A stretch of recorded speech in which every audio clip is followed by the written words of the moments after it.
So that leads us to this last section of the lesson, which is all about the gravity of good relationships.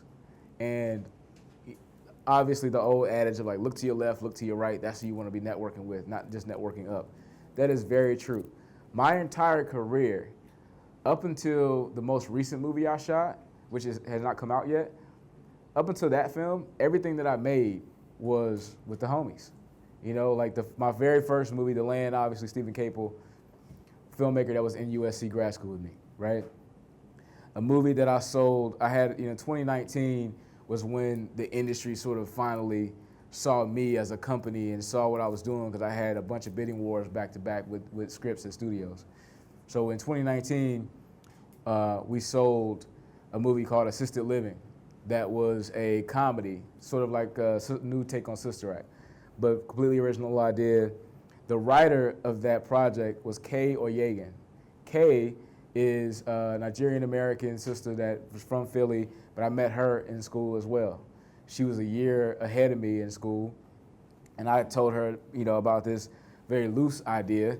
She thought it was crazy, started cracking on me, and in her sort of cracking on me, she unintentionally at the dinner table develops the idea for assisted living, goes off and writes the script for me on spec, which just means for free, like no money. But she was willing to do that because, one, I think she probably saw that I was a hustler and would try my hardest to get stuff made.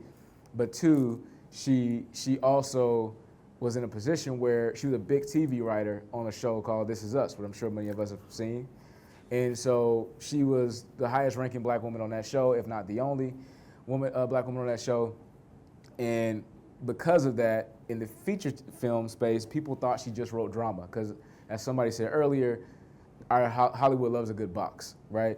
So I came to her with this comedy thing because I know that she's funny in person, right? So I'm like, you can do this. So she wrote that on spec. I took it out to the town. Bidding war ensues. We ended up selling it to Paramount.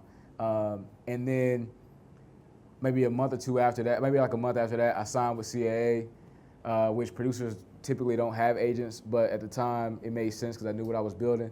So I signed to CAA. The first week as a client, we sell this movie called Notes from a Young Black Chef, which was based on a book of the same name, to A24 in a bidding war, right? That movie will shoot early next year. Philip Humans is directing it. He directed Burning Cane. He won. If you don't know who Philip Humans is, Youmans, you should definitely look him up. He made a movie called Burning Cane when he won Tribeca at 19. So he was the youngest person to ever win Tribeca. But he shot that movie in high school at 17.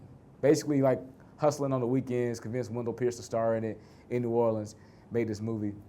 I think he's like 21 now or something crazy, right? And we're making his movie at A24. So that was a bidding war. We sold that to A24.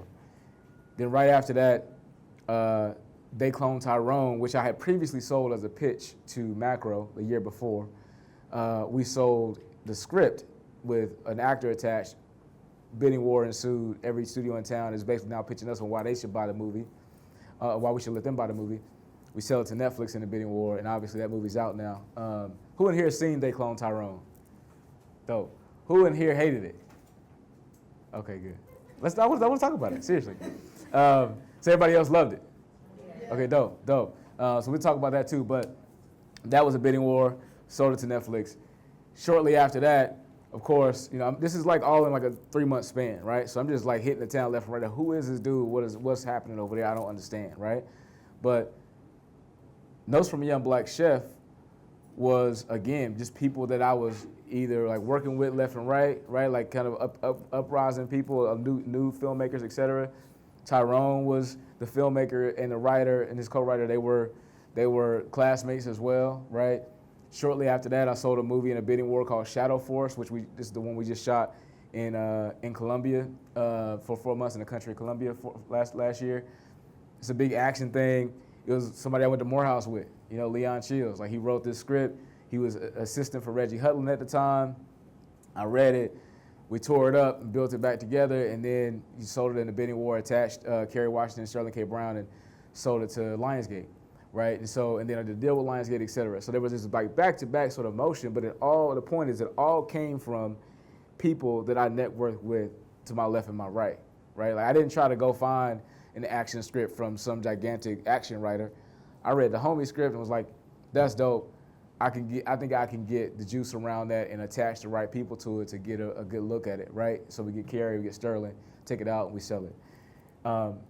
I think that is the most important thing that I've ever done, 100%, is making myself available to other creatives that whether they look like me or not, they had a like mind, right? That was so essential to my success so far. And now, obviously, it's funny because I told this story at an agency recently. It was like this big meeting and just sort of telling them what I got going on, and they're pitching me their actors and directors and whatnot. And somebody said, before they pitched their client, they said, everybody you work with sounds like it's just been like friends or family. Like, are you cool with any new people? I was like, yeah, absolutely. Like, I want new people too. But the beginning of my career came from genuine relationships, right? So never forget that. And I would say, honestly, challenge yourself if you're in this room and you intend to be a producer, knowing that there are plenty of writers and directors and actors, et cetera, or if you're more on the business side you want to make more on the business side of the industry, challenge yourself to make yourself available to all these other creatives in this room and in the city and in the other networks you might frequent, because nobody in my circle was interested in being a nuts and bolts producer. Nobody was interested in finding, an idea or IP or in developing scripts and figuring out the budget and the schedule and the marketing and distribution. Nobody was concerned or really excited by the chaos that you have to navigate in the agency system and all of that stuff, right? I love it, genuinely. And so the more I talked about my passion and my purpose, right, the more like-minded creatives who were in other spaces, other channels of the industry, the more they were attracted to want to work together.